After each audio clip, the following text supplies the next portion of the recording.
Welcome, everyone. Welcome to this talk with Zak Ove and Peju Ushin. My name is Greg Perry. I am the CEO of the Association for Art History. This event is part of our Art History Festival, which is a week-long series of events going on until Sunday. All the events are free. They're taking place all over the UK and online. So do have a look at our website at forarthistory.org.uk if you'd like to see what's coming up this weekend. And the focus of this festival, the theme, is art history local to global. And we've had a number of the participating institutions that are doing programs that are designed to serve their communities directly, as well as bringing in a lot of different voices and perspectives from international artists.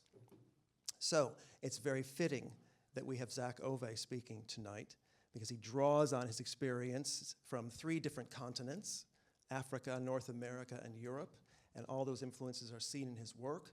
So he is a very global artist, obviously, that works perfectly with our theme, and we're really happy to have you here, and we're happy to have Peju speaking to you.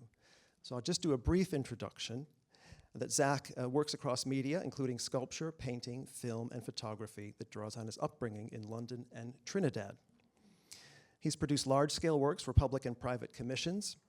The Mothership Connection, a 9-meter totemic sculpture, was exhibited at Frieze 2023. Moko Jumbe for the Art Gallery Ontario, and a similar work that's now on permanent display in the British Museum. His recent public work includes Jumbe Jubilation, which was revealed at Notting Hill in 2023. And his large-scale installation, The Invisible Man and the Mask of Blackness, has been shown across the UK and throughout the west coast of the US. Zak has also curated the acclaimed exhibition, Get Up, Stand Up Now, Generations of Black Creative Pioneers in London in 2019, which celebrated the past 50 years of Black creativity in Britain and beyond. And he'll be speaking with Peju Ushin, who is a British-Nigerian curator, writer, and lecturer, born and raised in London. Her work explores the intersection of art, style, and culture with a focus on liminal theory and diasporic narratives. Peju has supported artists at various career stages, collaborating with emerging talents and cultural producers at institutions like Tate, Barbican, and the Wellcome Collection. As an associate lecturer at Central St. Martin's, Ushin taught courses in fashion and culture and in the enterprise departments, fashion, culture, and enterprise. She authored Between Words and Space in 2021, a collection of poetry and prose, and has written for artists in the Financial Times, HESI. She currently serves as associate director at Gagosian and is also a member of the Art Fund Curatorial Diversity Steering Group. So welcome them both, and I'll hand it over to you. Well, thank you everybody for coming. And I am thrilled to be here with you, Peju, this evening. So please. I was just about to say green is good, but blue's better. Yeah. Blue is better. It's really a pleasure to be here and to be in conversation with you this evening. I'm really excited. Sorry, I feel like that went out for a second. I'm really excited. I think when everyone arrived, the energy suddenly went up in the room. So this is so nice. To be in a room that just feels like it's really full of love. So I'm really excited to be having this conversation with you in the presence of all of these wonderful people this evening. Thank you very much. So, of course, we're here to explore your extraordinary work, Zak. You're an artist whose practice spans across time, cultures, and traditions, and particularly through your exploration of masquerades, which I think we had a conversation a couple of weeks ago, and we really connected over that. As a starting point in thinking about some personal experiences that I have, but then also your personal experiences and the work that you do. So that as a starting point, and also thinking about this idea of Afrofuturism. Yes. Your art speaks to deep connections between Africa and African and Caribbean traditions, whilst also creating new dialogues around Black British identity. So today, what I hope we'll be able to touch on is also this idea of nonlinear timelines, which often appear in African and Caribbean cultures, but also really manifest in the way that you work.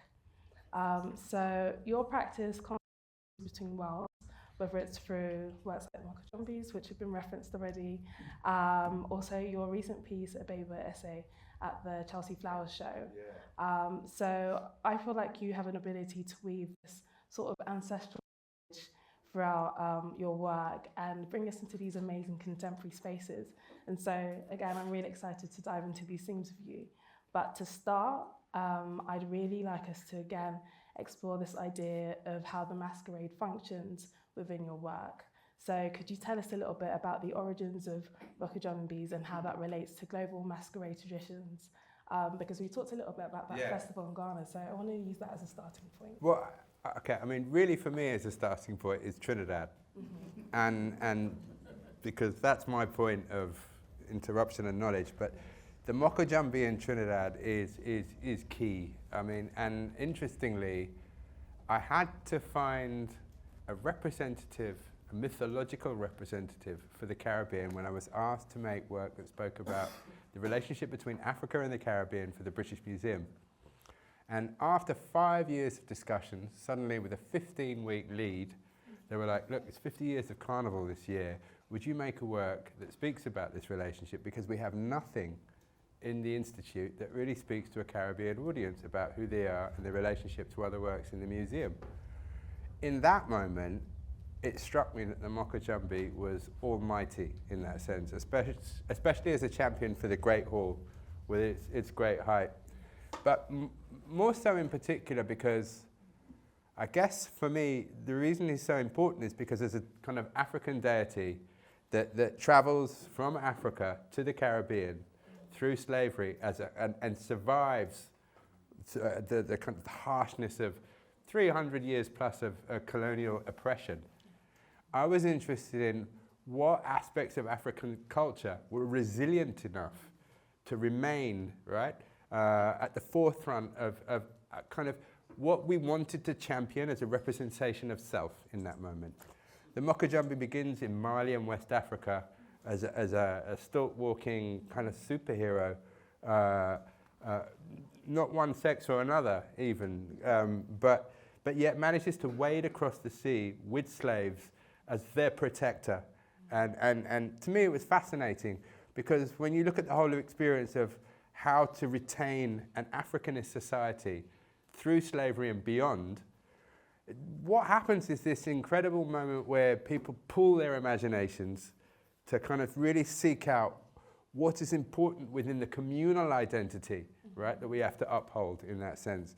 And you have this amazing kind of eye cloud that sits above Trinidad with the investment, the cultural investment of all the participants who want to keep this framework in place.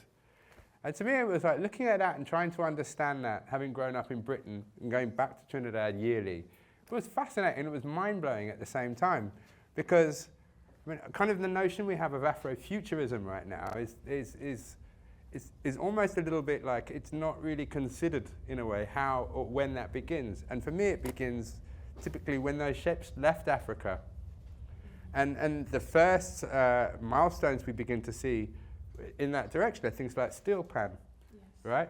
Where the drum is banned in Africa for fear of Africanist rebellions, right? Where groups of 7 or more can no longer play conga or kind of djembe or any of this. And you have this vacuous space where you have to find a new medium to fulfill this cultural necessity and this heritage that binds one's ancestry, right, with the present. And that's something that's very important when you've been stripped of that and lost within the kind of new wilderness of the Caribbean that's also been kind of raped and turned into a monoculture at this point, right? I say that because now I think what's also interesting is that colonial legacy also becomes the beginning of the environmental problem that we're suffering at the same time today, and we're not really seeing the symbiosis between slavery and the same thing, the rape of the land. So for me, it's interesting how moving through that timeline, if you like, we're in a process of reinvention post leaving the continent, and how these representations keep a culture alive. The carnival itself is offered to African, if you like, people of the working classes as a 2-day festival or an escape from the kind of drudgery of what it would be like as a slave on a plantation in the Caribbean.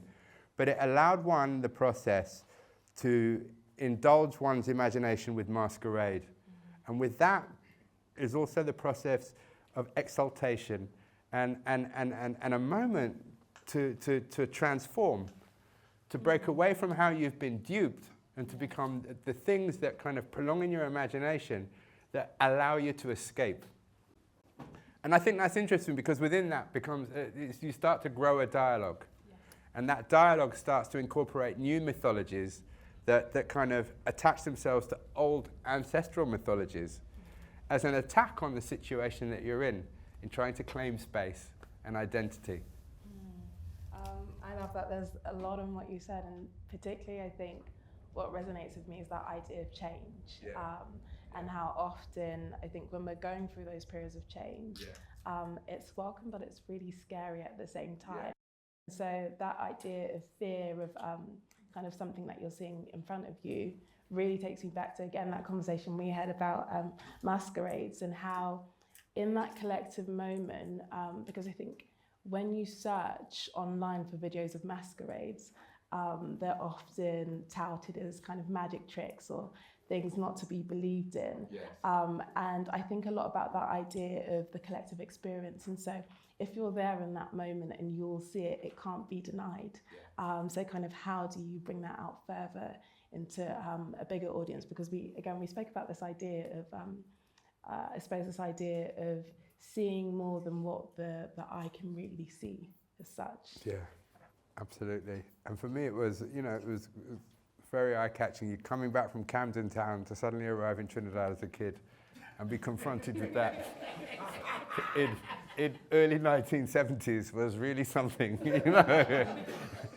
Within that is also a lot of other interesting things to explore. This dichotomy between feminine and masculine.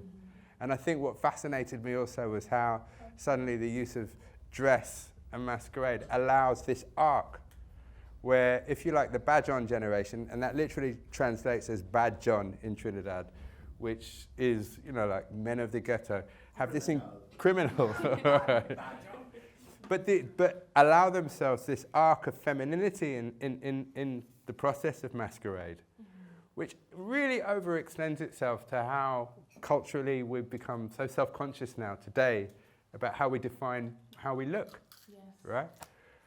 To me, the history of that goes all the way back to tribal villages on the continent, and I'm fascinated and still fascinated by how that was retained through hundreds of years of abuse, but yet you still tempted to find the majesty of that for the 2 days of the festival. And what really is interesting, even in Trinidad per se, is how masqueraders are almost invisible for 363 days of the year. Really to come alive just on those 2 days of the carnival, with that kind of belief in the characterization that they've become. Yes. Another thing in Trinidad is often if you play a masked character, you will play the same masked character year in, year out. And you will kind of take that on a journey in a way, right? Looking at different variations of how you might extend where that character dwells, etc. Yes. So I was kind of really caught up in that for a long time, and I went away, and suddenly you've got the investiture of growing up in Britain, going to St. Martin's, all this other stuff, with this in the back of your mind. So it was interesting, I guess, also growing up in London, which is a really important place to understand art because it teaches you a lot about aesthetics. And one of the things I was thinking about today was, in light of this conversation, was how important your scene is, yes. In a way, right? Who you're connected to, what the influences are around you, the community that inspire you, yes. and give you really the legs to be who you are through what they've done ahead of you often, So a lot of what I have gained in the strength in what I do has been fortified within me by being amidst a part of a bigger community that really pushed me to the forefront at a certain point in time to kind of represent and stand up and push my ideas, But in saying that, I think London was an amazing school, and then to extend that with annual trips back to Trinidad to explore that other thing was quite amazing. It took me a long time to understand the importance of that, and I had to grow to some maturity to really begin to explore that kind of in the intellectual terms that I wanted to, where I've got to and where I've arrived with that today. So I think in my youth there was a lot of misunderstanding that I needed to go back and correct in a way. So my journey began obviously in Britain, going to St. Martin's, making music videos, traveling to New York. And then from there I found this need or urge really to get back to Trinidad and start documenting masquerade. And in that moment I realized I no longer wanted to document, I wanted to make and create. And I think it was part of a bigger picture in that I really began to see myself and the value of what this integration meant to me. It led me to understand in many aspects of what I was looking at. Maybe how to apply materials, other ways of taking the resonance or currency of that and helping to contemporize what I was seeing in my own manifestations for a bigger global audience. That traditionally what you make is destroyed on Ash Wednesday and thrown into the river. And that hurt me. Literally, it hurt me, it pained me. I mean, as a kid, you would revel in picking up all these pieces of costumes and then trying to make some kind of masquerade for yourself as a child, you know, because you didn't understand the discard of this. But that was also attached to a legacy that was misplaced, you know, and the abandonment of no hope in some respects, I guess. But what I was fascinated also about was why hadn't this particular arts movement been recognized in the mainstream? Why wasn't the carnival arts practice, which had allowed us to retain our ancestry and a roll call to identity, why wasn't the necessity of this recognized as a contemporary art medium that could be included in gallery exhibition making? Yes. And so kind of there were a couple of things that you just said, and I think I'm curious to know that in that going between London and Trinidad, did you find there to be a dichotomy? Did you find there to be a bit of a resistance kind of in what you were encountering and how you were applying that in going absolutely, in all kinds of terms. You know, I came from a very black power situation. I had blue eyes and blonde curly hair. You know, that wasn't an easy seam to break. But the majesty of those situations is that you are included, you are family, it is extended to you, you know. So I very much felt at home and found my place amidst that community and realized that that was where I would find my strength. I love that. And so I suppose moving a little bit from the masquerade, the masquerade's always going to be present again, because of that idea of it being past, present and future. I'd like to explore exactly that idea of time within your work. So in Mothership Connection at Free Sculpture Park, you introduced this idea of fluidity between the past, present and future. And that feels very much, again, tied to that idea of Afrofuturism. And also invisibility. Yes. Right, which is, I mean, for my generation, it's so nice to have this audience here tonight because a lot of these people I've grown up with. So for people like myself and Normski and Cyprian and Indra and Fran and many other people here, there was no representation of us as children. We did not exist in the media. And in fact, when you turned on British TV, what did you get? The black and white minstrel show. 35 years, right? Where 15 million white people would watch this, and this was the only time they would acknowledge anything that was supposed to be related to black culture. I mean, it's farcical.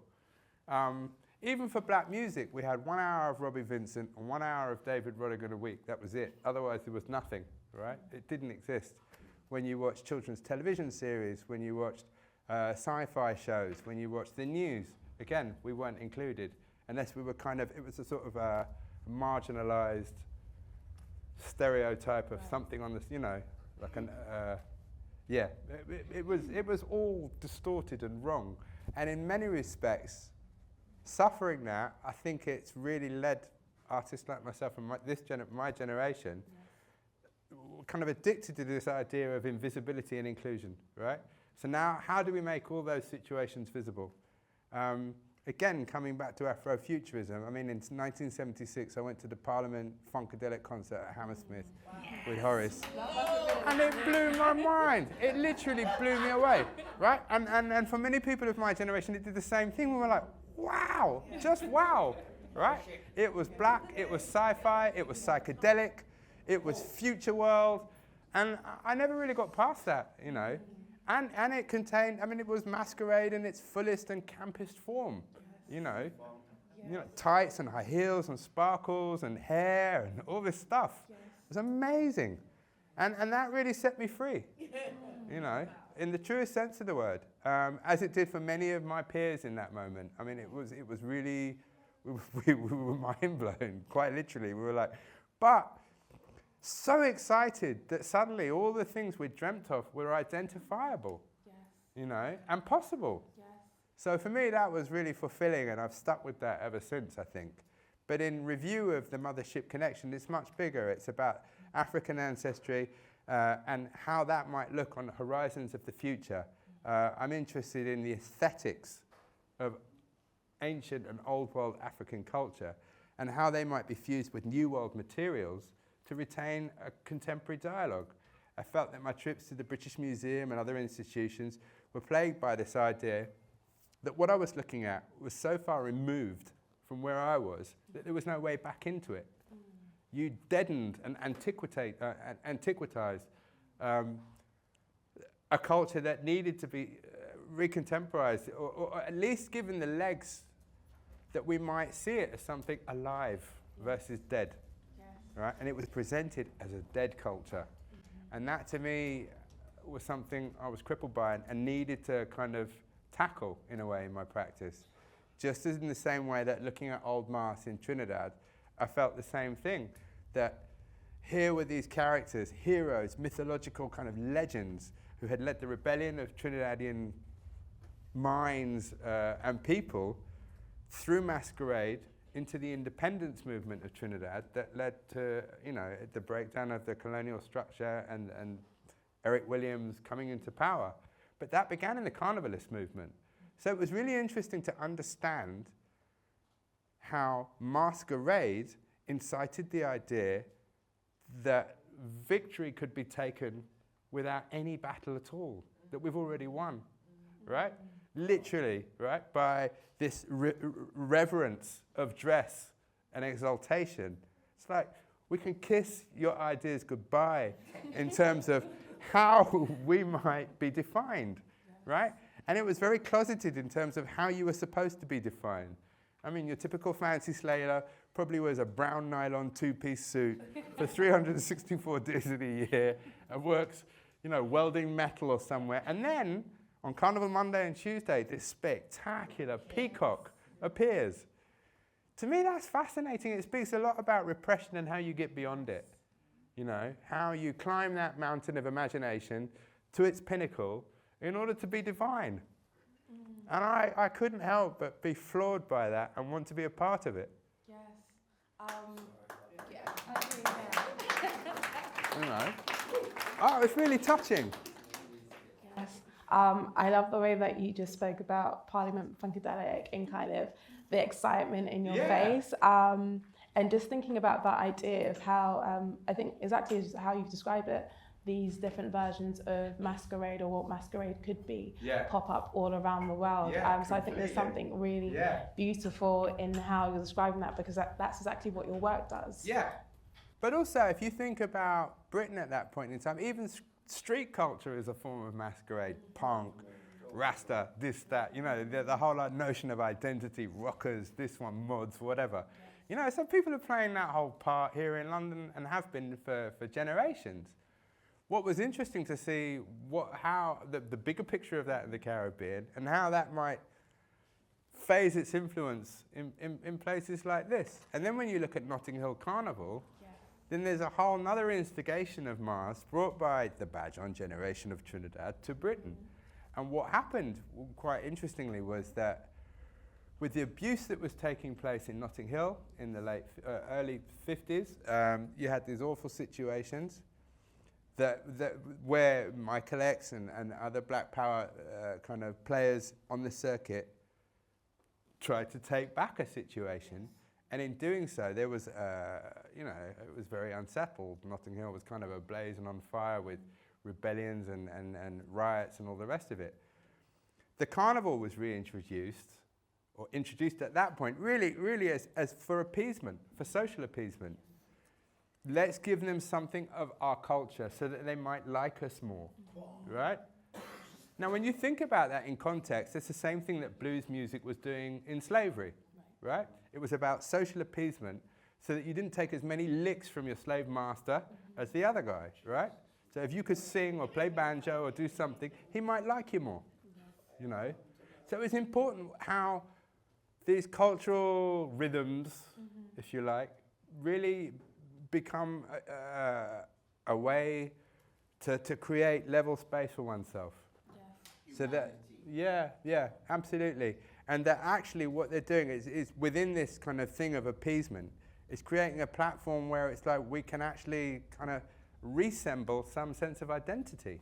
Absolutely. I think that's such a key part. And again, you talked about this idea of rhythms and music and kind of as I'm thinking about that, this idea of things being cyclical comes up. But I also want to touch on this idea of Sankofa. And how that might be important to you in kind of, because you touched on this idea of the British Museum and these pieces that became dead. So I want to think about this idea of how you look back to also look forward. Well, I mean, I had a great influencer. Horace Ove was really the master of this. And my father's story is bound to my own. I mean, the two are inseparable.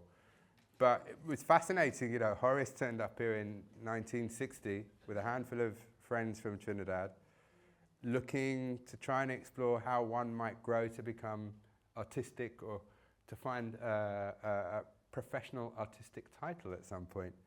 But within that, the first thing that happened was they were all cast as slaves in the making of Mark Antony and Cleopatra in 1960, right?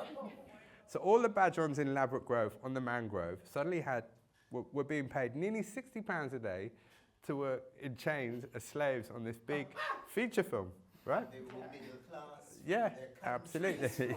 Yeah. But she threw down, and the whole film was then taken to Rome. Horace, Charlie Phillips, and many like him, Mustafa Matura, were all flown to Rome to take up their star boy profiles as slaves in the bigger picture of this film there. And that was where Horace actually went to study painting before he came back to go to film school, the London International Film School. 10 years post that, he was working at the BBC and made his first film called Black Safari, where 4 Africans make the awful journey to the centre of Britain to understand the peril that might exist for black people on the white continent right, of the British Isles. And to me, that kind of spoke in volume, you know, and Horace's work from there forward was very much, if you like, a kind of concise study, not just of the black community, but of the edge of where that community sat in confrontation with its suppression, quite literally, you know, those edges where we were trying to cross borders, right? Communicate bigger ideas and break through the tight-knit situation that was oppressive in that moment. For me, that was a huge influence, being around that set of people, being in those sets and situations, having a father that dragged me from Africa to the Caribbean, to India and beyond, to explore and investigate the backstories of how we'd all arrived in Trinidad. Right, as almost like tributes to a river, you know, where all the cultural beginnings had come from in order to make this stream that becomes the carnival and this multicultural community. What's fascinating is what happens in Britain at that point in time, also in Ladbroke Grove and places in kind of Kensington, in how that model of multiculturalism through the 60s and 70s transports itself globally to become an example of what multiculturalism should be. And it's interesting that that same neighbourhood was pitched with Irish, Polish, Jewish fallouts from the Second World War, prior to the intervention of people from the Caribbean and Africa. I think actually initially there was something like 4,000 white women mainly of Irish descent, prostituting after the Second World War because all their husbands had died. Between Park Lane, between Marble Arch and Victoria. And the Notting Hill riots were about a loss of earnings in vice when they switched to black pimps from white pimps who looked and smelt different. I mean, it was quite an extreme situation of confrontation that the Caribbean and African community move into at that point in time. And then how you move from that into a multicultural dynamic. And of course, the use of the arts and the performative arts is key in how these very separate communities forge an identity. Absolutely. You know, and I think that's so important. I mean, that's the kind of broad stroke of what it is to be a great Londoner. Yes. You know, it's that diversity. Yeah, absolutely. I think you're right, and that as an example, it's been done. We love this as supportive friends. Thank you very much. Crucial. So. It's holy water.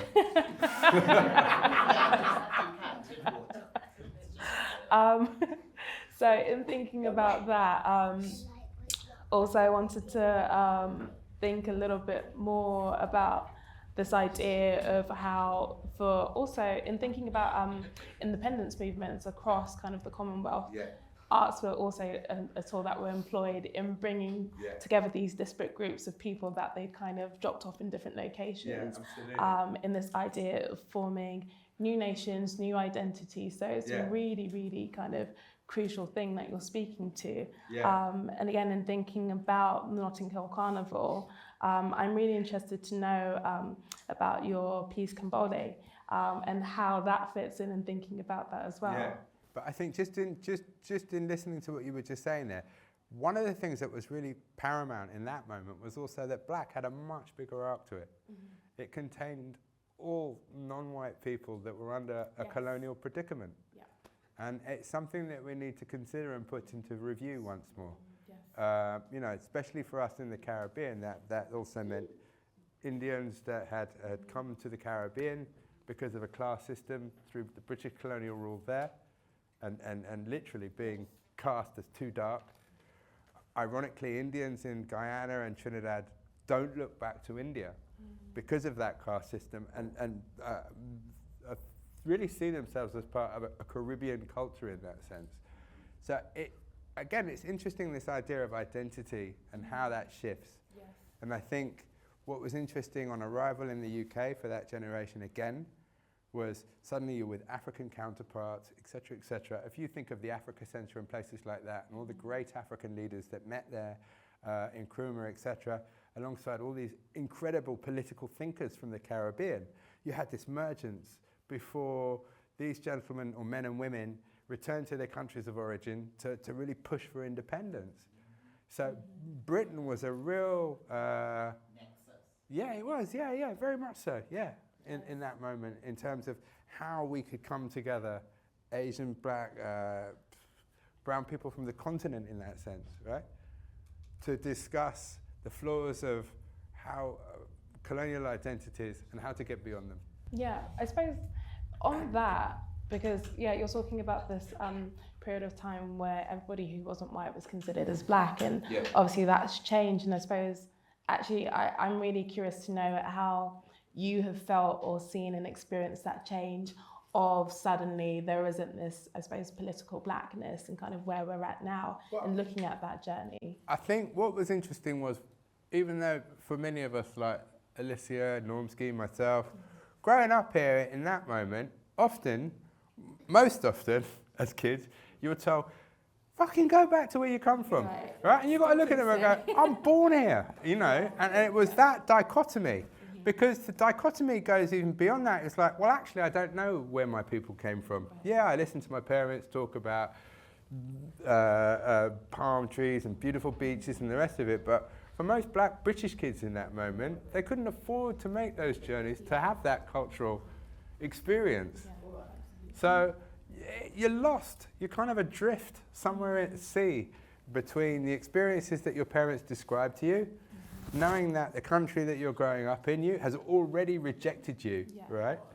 So how do you forge an identity in that moment? How did the whole idea of a black Britishness begin? And what does that really mean in that moment, you know? But it was interesting to have been a part of a generation that had to try and forge that. Go on. Sorry, go on. First generation integration. All right.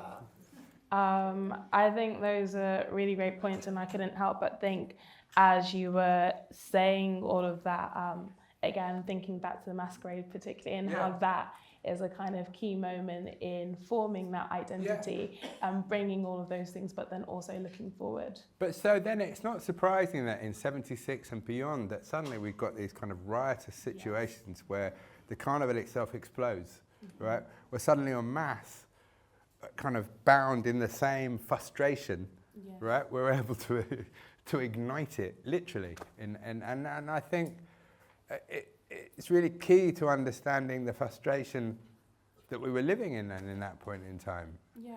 And again, the carnival acts as this kind of predisposed event where one can fuel one's energy and angst. Absolutely, but also, again, as you mentioned, that key moment where you have Kelvin Thompson, who then becomes an ancestor. So again, and thinking about that idea of the masquerade and kind of embodying kind of all of those who've come before you, it feels like a real kind of bringing together of all of those moments. So I think what's interesting is how we then develop and the kind of footing we have in understanding who we are and how to move forward. And one of the things I think is fascinating, and we were just touching on this earlier, was this idea that suddenly we're given all this media, all this attention, all this stuff, only to find ourselves lost again, right? And without a sense of who am I, what am I really here, what is the whole play of this? And it's not having the legs necessarily to stand up and confront situations in the same way as though that had arrived here before us, right? Where it was very clear cut in terms of what needed to happen next. So I'm interested in that and how we move into this kind of process of doubt in a way. And then how we have to find an identity through that. Maybe you can kind of build on that a little bit. I don't know, you're putting me on the spot. No, but I think that doubt is an interesting place to be in, which is why I like thinking about this idea of the liminal, because it's kind of this constant space of transition. Because I think, for me, it's something that I maybe used to find really scary, but actually there's so much that can change, that can shift. And in really thinking about how things had previously existed, there are a lot of undetermined things. And so people were open to that change, open to the idea that nothing is certain. So I think for me, I'm also really interested in those ideas and how you can be more fluid, again, like we're talking about with time, how there's just a space to be responsive to things. Yeah, absolutely, And I think it's very important that in my practice, I try to carry my ancestors with me in my work, hand in hand. I feel so more, the older I get, obviously, and the more ancestors I've lost, that I feel are kind of here somewhere in the room with me. There's a sense of urgency to keep them next to me. And it's almost like an insurance policy, you know, of sorts, you know. Autonomy, which is what is beginning to happen. We don't feel that need that we will lose them, because it was that thing that we as colonized people forget. Everything that's in our very DNA. We came from Africa. We went to the New World, and those traditions never lost. And we have to recognize the propaganda that it is that told us we are without a culture, we are without a past, because our mere existence didn't just happen then on the plantation, traveled oceans, and it continues to evolve. Yeah. Yeah, absolutely. And to add to that, it's also fear of cultural genocide.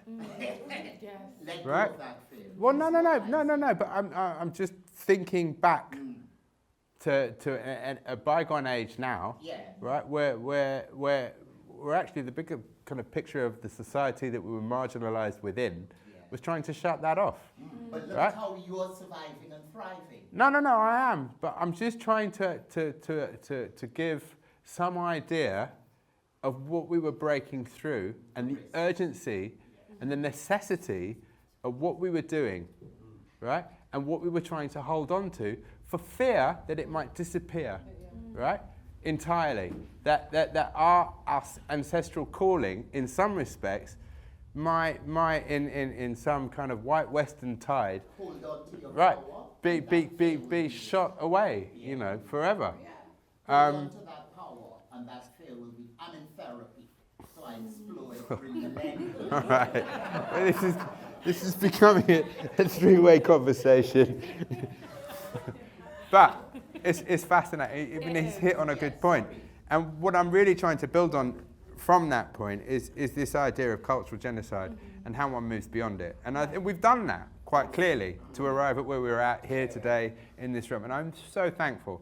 But I mean, you know, like when Horace had made Pressure, and it had been banned for years, and I remember him screening that film, watching literally the film burning the gate, to playing to 5 people in the coronet somewhere. There was no interest in that, and it did feel like our whole history was kind of sizzling away at a certain point in time.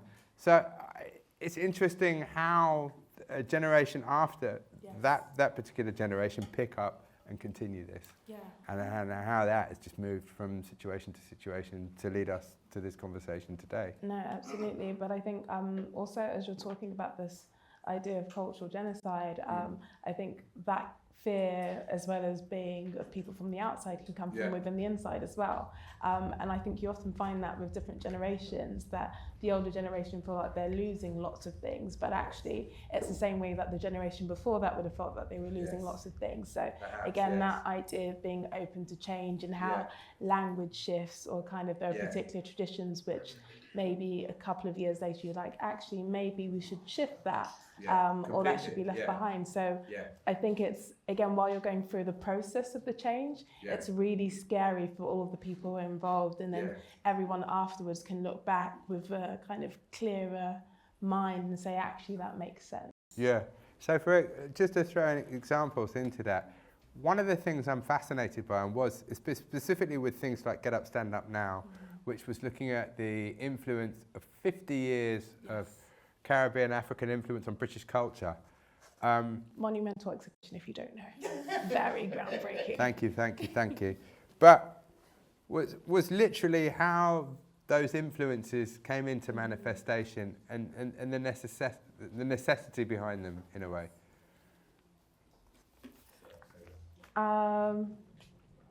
And I really like the direction that went in. But You go. No, I think there's so much that's really important in that exhibition, and actually I'd really like you to expand on that, because again, like you said, it was spanning that 50-year period, and it came at such an important time, where I think in that past 5 years prior to 2019, there'd been a kind of renaissance of kind of artists and TV shows and things that really represented the culture. So I think it came at a really important time. Yeah, and it was fascinating. I mean, I finished St Martin's in '87. I think Isaac Julian was 2 years ahead of me, with people like Peter Doig and that whole crew. At that point in time, I hadn't really found my way in to what the arts world that we're in this moment. Ironically, Horace Ove and Darcus Howe and people like John LaRose, etc., had worked very hard to kick down doors to allow another generation to become university graduates, etc., etc. In the first few manifestations of those art practices, I don't know, I was kind of a little bit torn as a young man. On the one hand, there was a lot of work that was an evaluation of self where people were bleeding in front of the lens, as I call it, their disparities, their displacement, etc. But then I guess from a kind of a ghetto perspective, there was also what was happening in the hip-hop movement, which was very fuck-youist in the strongest way possible, and kind of was building on the provenance of say it loud, I'm black and I'm proud. I was more drawn in that direction at that point in time at 17 and 18.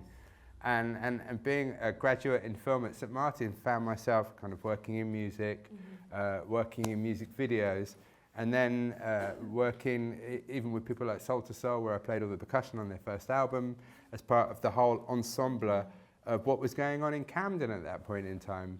Another thing that was very important to me was community and my peerage, and how that was of influence to the work I was doing, and the whole thing of being a part of a scene.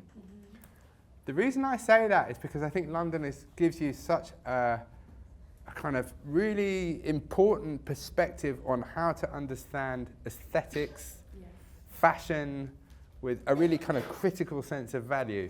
And it's a great school.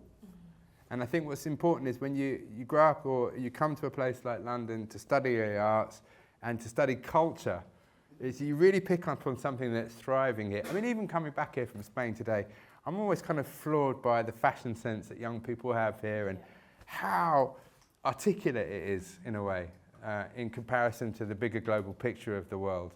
How many ideas are forged kind of walking between Hackney, Camden and South London, you know.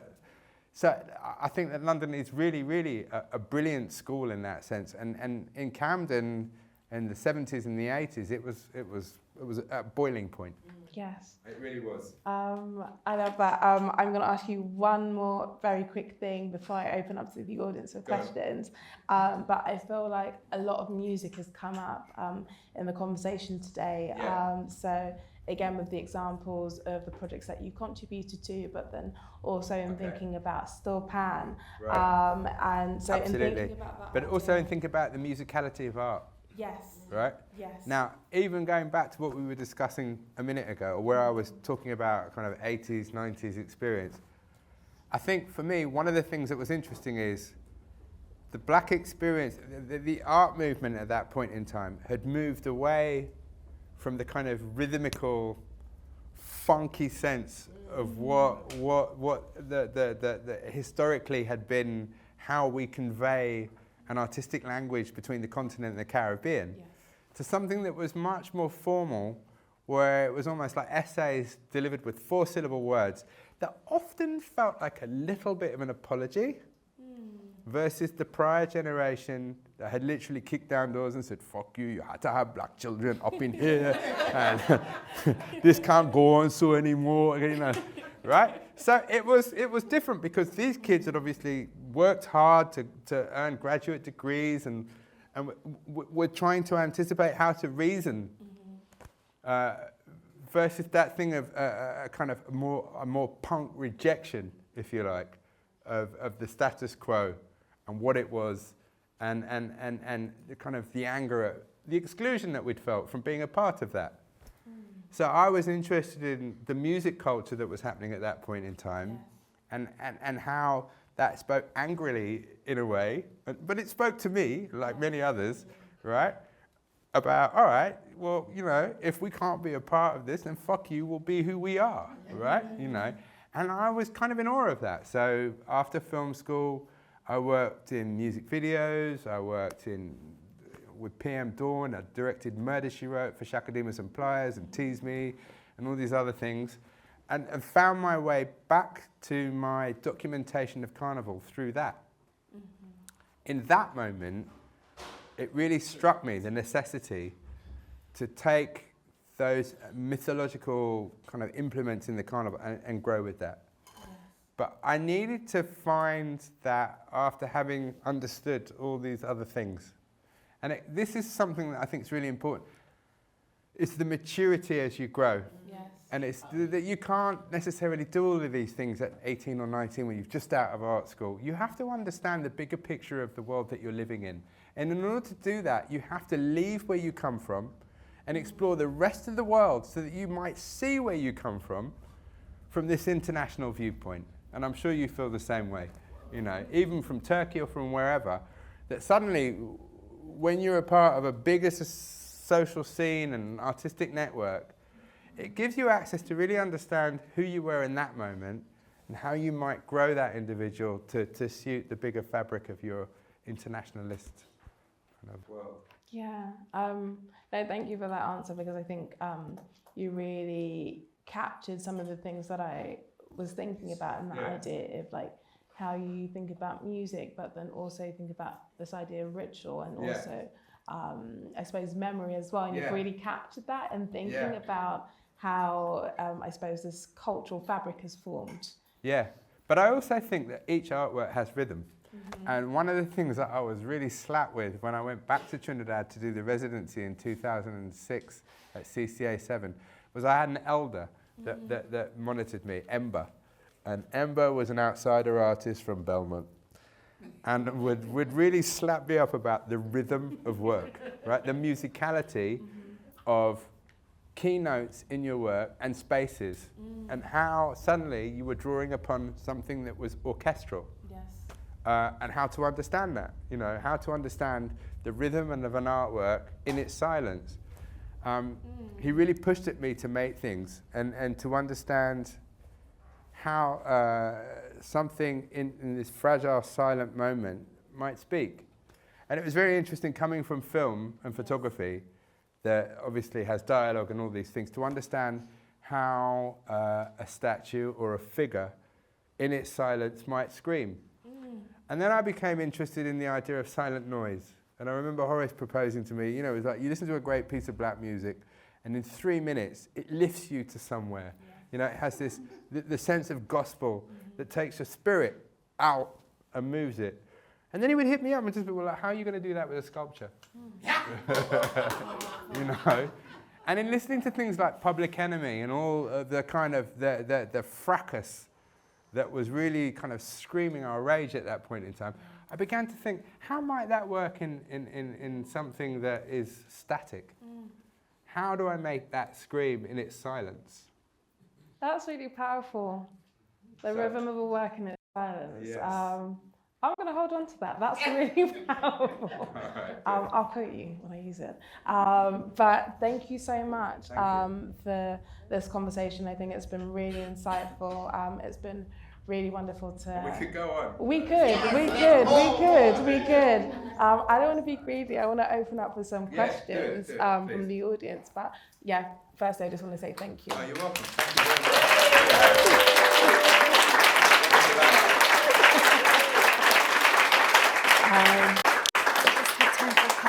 Okay. No, we need hours more. This is going to take a long time. I'm sorry. Right? I'm just telling you now. So we've got time for a couple of questions from the audience. All right, quickly, guys, please, come on. Don't be shy. Don't be shy. Don't be shy, friends. Oh. We've got... Oh, okay. Yes. Thank you. Sorry. Yeah, that's okay. Thank you. Hello. Oh, It's all right, we can hear you. Yes. Go. I'm just fascinated by everything that you do, and more in particular about like your connection to Trinidad. Yes. I haven't been to Trinidad. I will go one day, and I will eat all the rotis. So there's more forward to it. I'm just interested how all the other islands in the Caribbean, how they interact with your work, and the fact that you're so proud of your heritage and your connection to Africa. So I was in Barbados not too long ago, and it was a bit shocking to say that the disconnect was everything was very apparent. Yeah. You had monkeys there from Senegal, the only monkeys that you found in Senegal and Barbados, but they didn't know about that. A lot of people didn't know about that or cared to know. But the geography of Barbados is flat. Trinidad is mountainous. Yeah. So if you imagine being a slave in Trinidad, you're busted, right? You ain't got nowhere to run and hide. There's nowhere where you can go and pretend to be anything, right? You're under observation 24/7. It was leveled, it was made a monoculture, right? All of the species and creatures of Barbados were wiped out for sugarcane, right? And churches, right? And they were known as Little Britain. Yeah. But that's the most important. In Trinidad, for instance, you had probably 3,000 Spanish and 16,000 mulattoes, gays, free thinkers, atheists that ran up into the bush, right, to really procreate these ideas and of altered identities. Lord Pitt, the Welsh colonialist, made a point of trying to round up all of the Obeah men and women, anyone with any herbal knowledge, anything to do with any African practitioner, and wipe them out. So this was an ongoing battle, and I think the geography of certain islands allowed for the manifestation of a kind of a blacker African identity when people could escape literally the legacy of chains and the whip. So Trinidad was ideal in that way because of the geography that it served, right, in order for people to be able to do that. I'm kind of ad-libbing a bit here, but that's kind of my theory on this, somewhat. And then being allowed the carnival by the Spanish as a kind of a liberty moment to explore one's own self, right? They ran with that, which was incredible. Plus, then you had the idea of Indian labourers and coming on indentured passports, from the 1900s forward. Right. So it was an incredible melting pot of ideas and cultures and so forth that allowed this whole notion of masquerade to come to life. Weirdly, I live in Gran Canaria now, which is the home of Christopher Columbus, and also the home of Carnival, which is huge. And it's interesting looking at Carnival in the Canary Islands to realise how many traditions in the Caribbean actually came from the Spanish.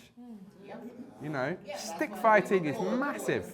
All these other things, you know, that I wasn't really aware of, that were part of the whole kind of Spanish Catholic identity, right, of Lent and right through to Ash Wednesday and beyond.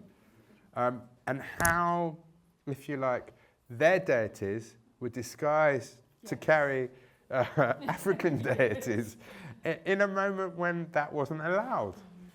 And again, that's about masquerade. Yes. It's about a shift, you know. To me, it's really interesting. It is. And it's something you can run with.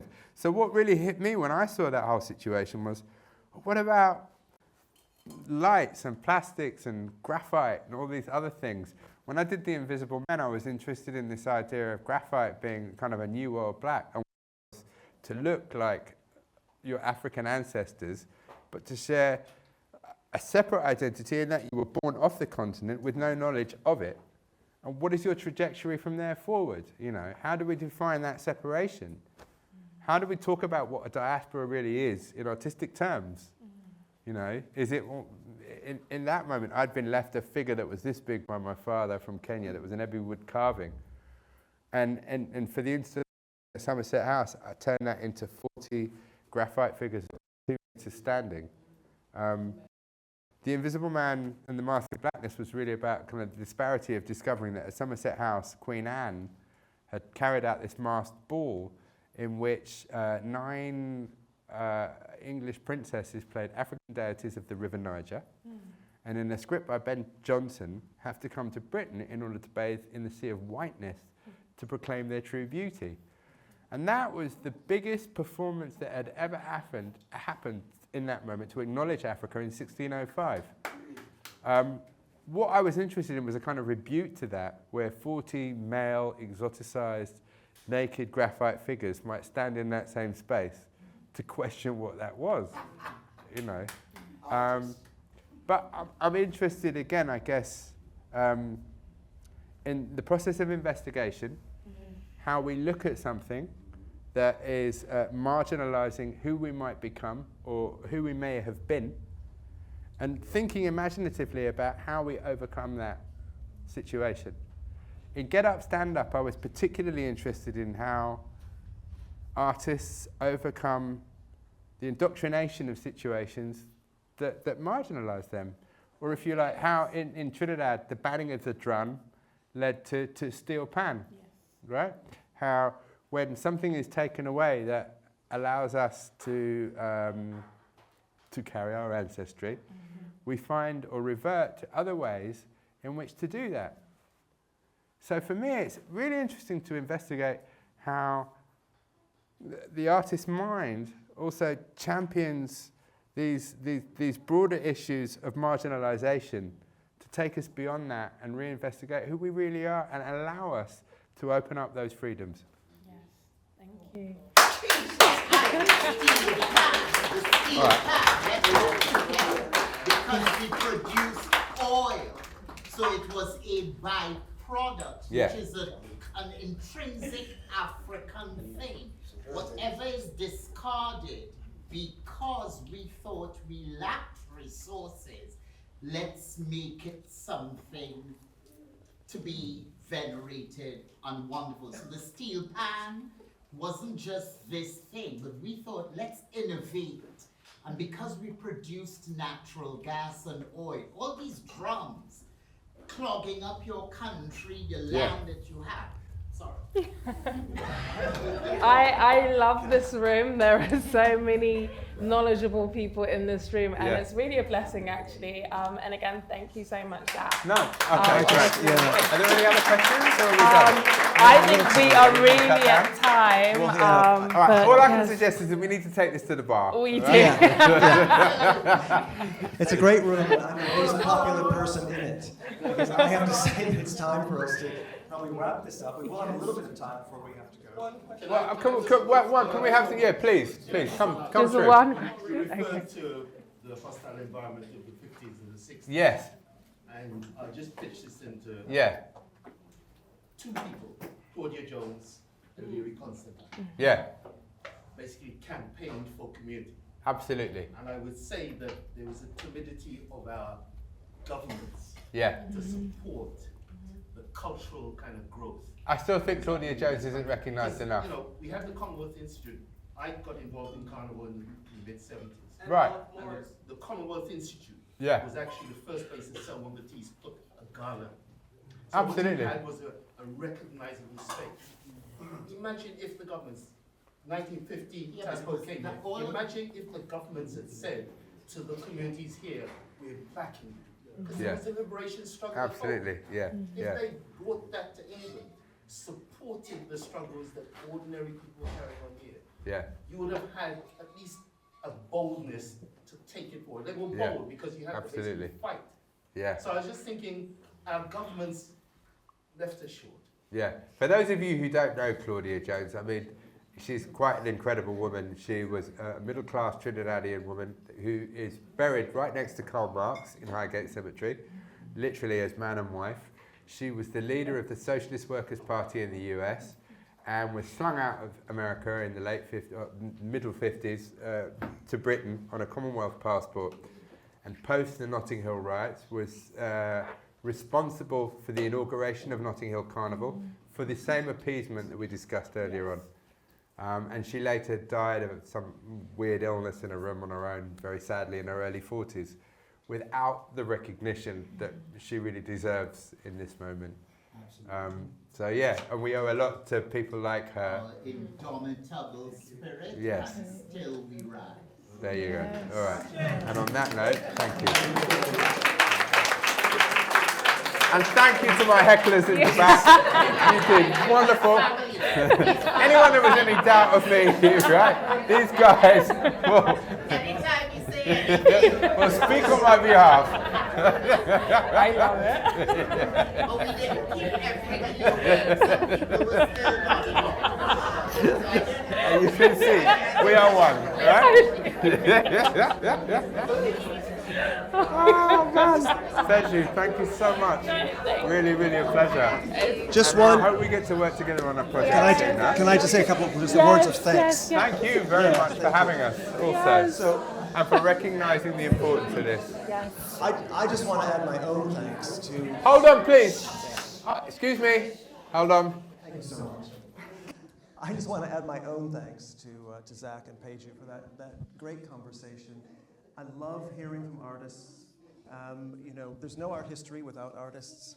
And you realize when you hear from an artist, especially one who's so passionate and so articulate as Zak is, the complicated number, like all these strains that come into a work of art. It can look simple on the surface, perhaps, but there's so much richness behind it. And it's invaluable to hear from someone like Zak about what goes into those works. And it's really made them come alive for me, and I look forward to seeing more of it. So thank you all for coming, and thank you for both.